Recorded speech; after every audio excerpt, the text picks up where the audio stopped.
Hello and welcome to 21st Century. I'm Daljit Dhaliwal.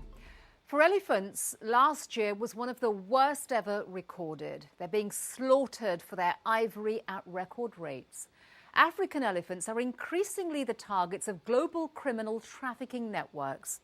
We travel to Central Africa, to the front line of the fight to save these creatures, and meet one man who's dedicating his life to their protection.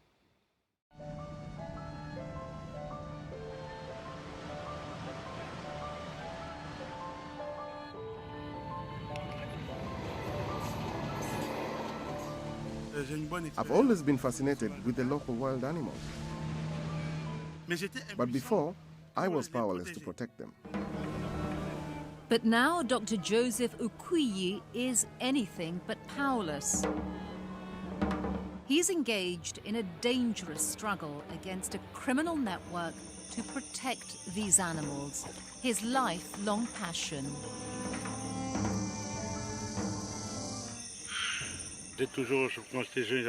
When I was young, I had a dog. I ate out of the same bowl as my dog. I don't think you could do this work without a passion for animals. This work is to be the chief warder leading teams of guards trying to save the lives of the animals in Gabon's Ivindo National Park. 1,200 square miles of almost impenetrable virgin rainforest. And one of the animals Joseph has dedicated his life to protect is the local forest elephant, the largest land animal on our planet, whose intelligence and maternal instincts are well known. Elephants are extensively hunted and killed for their valuable ivory tusks. And these majestic animals are now severely endangered. Less than a month ago, the carcasses of 8 elephants were found just on one side of the park. These local forest elephants are particularly lucrative targets for poachers, he says, as they possess larger tusks per body weight than most other African species.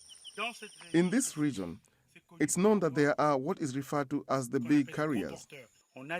There are elephants whose tusks touch the ground. Central African forests are being devastated by poaching. That's where most of the ivory comes from, illegal ivory comes from. Tom de Moulinaire is the coordinator of the United Nations program to monitor the illegal killing of elephants. We are losing the battle for African elephants in Central Africa. The elephant tusks are smuggled out of Gabon as part of a vast international network of traffickers. The ivory is headed largely to Asia, where it is used for decorative and other purposes. The thirst for these products globally is so great that the illegal trade of ivory products reached record levels in 2011, with an annual value of some $100 million, according to UN estimates. It is feared that as many as 12,000 African elephants may be slaughtered every year for their ivory. And although a protected species, in the last 3 decades, the elephant population in Africa has been more than halved. Something Joseph cannot accept, no matter the personal cost. It's a thankless task, not well paid, a very difficult work, but I don't think there's any alternative. And now the elephant man is travelling 4 hours up the river Ivindo to a remote corner of the Gabonese forest to join one of his teams at one of the 13 national parks in the country. They live for months in the forest in the most basic living conditions. Separated from their families and with minimal resources, they struggle to protect the elephants, 50 of whom have been killed in the last 6 months in this park alone. And it's not only the elephants which are in constant danger. Every day that passes, when I send my rangers into the forest, I pray that they will return without problems. Us, We just have our bare hands and machetes and knives, but the others have big rifles and even Kalashnikovs. Of course, we are frightened. Knowing he and his men are out-armed by the poachers, Joseph uses a different kind of arsenal. He's cleverly recruited ex-poachers like Parfait, who now use their inside knowledge against the current poachers. We were fishing and hunting in the park, and that's how we met. In the beginning, we were ignorant, but now we know about the protection of the animals. And I think it's a good thing. Before, there were animals that would have disappeared. They were hunted so much. While Joseph condemns the slaughter, he also recognizes that many poachers are often doing this work simply to survive. One of the main forces driving the supply of tusks in Gabon, he believes, is poverty. And the region's poor indigenous groups, like the Pygmies, well known for their hunting skills and knowledge of the forest, are especially vulnerable to exploitation by the traffickers. They don't have work. They have needs like everybody else. They don't have any professional skills. So the elephant, with the value of ivory, is an enormous temptation. Now, the Pygmies are themselves targeted by the international ivory trafficking networks who recruit them to do the killing. Have you got any other means of earning a living apart from killing elephants? A fan, a local Baka Pygmy, had just been arrested with another suspect when we arrived at Joseph's office in the town. Joseph questions him on his role in the killing of the elephant. So it's you who does everything? Yes. It's you who carries the gun? Yes, it's me. I was there. I had the gun. I killed the animal. So why did he do it? Because they give me some soap, some salt and some petrol. Because I don't have any. That's why I killed it. A fan was paid the equivalent of $40, a fortune to him, but a measly sum compared to the profit made by the middleman, who in turn sells the tusks to the traffickers for 25 times that amount. He's given the gun, he goes to kill the elephants. He's given a share so that he won't testify against them. And it's hunters like a fan who are generally more easily caught than either the middleman or the other professional traffickers. Now a fan faces both a fine way beyond his means and a prison sentence of 3 to 6 months. When asked if he felt guilty about killing an elephant, it seems there's little room for sentimentality when it's a question of survival. It's just that the people asked me to do it. You understand? That's how I came to do it. But this time, a fan won't pay the price alone. The man suspected of being the middleman in this operation, Bobo, as he calls himself, was arrested with a fan. Bobo didn't want us to film his face. Allegedly, it was he who paid a fan to shoot the elephant and then sold the tusks to the international ivory traffickers. His capture could be a breakthrough for Joseph, who hopes Bobo will lead him to these bigger fish in the poaching network, the only way Joseph believes to stop the slaughter. Joseph questions Bobo about who traffics the ivory out of Africa. Who are the buyers? Cameroonians. Okay, and what do they do with the ivory? I don't know. So you just hunt. You don't know where the ivory goes. And you don't know what they do with the ivory. No. Joseph tries to establish the value of the ivory at the stage when Bobo sells it on. In this case, that one you'll sell for how much per kilo? And that one at how much? This one I can sell for $50 per kilo. And that one could go for 20. One tusk on average weighs 10 kilos, but there are elephants in this region whose tusks weigh twice as much. Joseph works out that Bobo, as the middleman, could be making as much as $1,000 per elephant killed. You know that hunting big game is illegal, right? Yes. Do you understand the situation that you're in now? Are you ready to collaborate with the investigation to help us?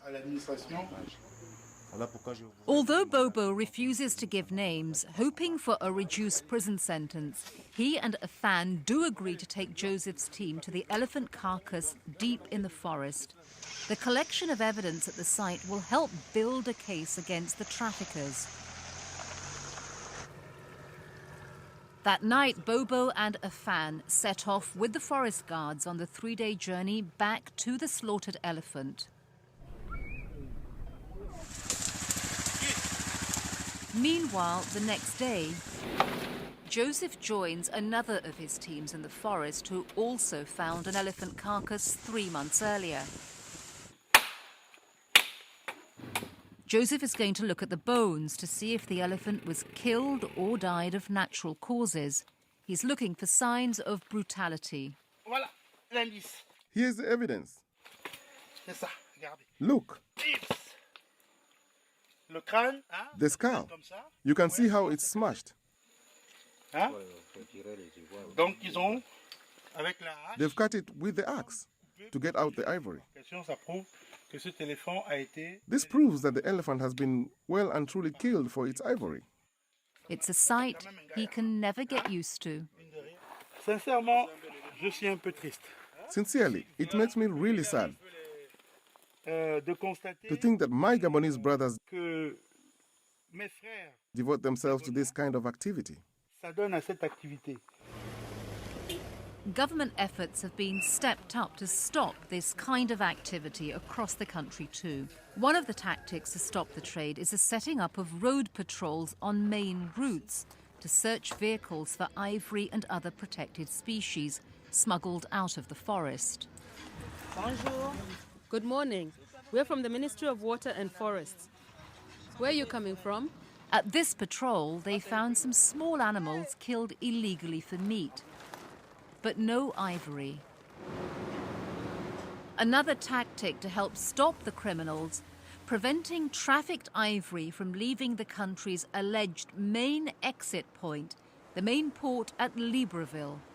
Here, large container boats depart to different corners of the globe, presenting an enormous challenge to those whose job it is to thwart the smugglers.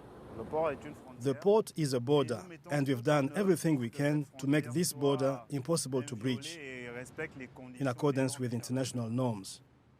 Captain Nombo is responsible for the security here. The port of Ivindo is the most heavily guarded place in the whole country. In the last year, no ivory has been discovered leaving the port. But, he says, the risk is always there. It's always possible that there is a failure of the system, that someone could enter with 1 or 2 pieces of ivory. But in terms of volume, no, nobody could put, for example, a ton of ivory or 100 kilos inside a boat. But ivory is leaving Africa somehow, and apparently in great bulk, says Tom de Moulinaire. Illegal trade is certainly serious. It is, and it is well organized. It's becoming more and more organized, and clearly criminal gangs are trying to bring raw ivory, mainly from Africa, to Asian markets. So Joseph says it's important to curb not only the supply, but also the demand. I think that if justice is going to be severe, it should be directed at the people who buy the ivory and put it on the international market, rather than at the young people who are just looking for means to feed their families. Controlling the global market for ivory products is the focus of the United Nations Convention on International Trade in Endangered Species of Wild Flora and Fauna, CITES. This is the forum in which we can bring all stakeholders together, to consumers in Asia and the producers in Africa, and try to jointly develop policies and also techniques to combat illegal smuggling of ivory. While seizures of ivory worldwide are on the increase, an estimated 23 tons of ivory in 2011 alone, the highest figure ever, it seems there is still a long way to go. indications are that the amount of ivory being smuggled is also at its highest level ever. And for Joseph, that means the fight continues. Much more needs to be done for conservation to become a reality. The international community should support a country like Gabon, which is really trying to solve this problem. And it's only if people take action, he says, that the elephants and the animals he loves will have a future. Every time I go into the forest and see an animal, that makes me feel so happy. That's my compensation. Of course it's worth it.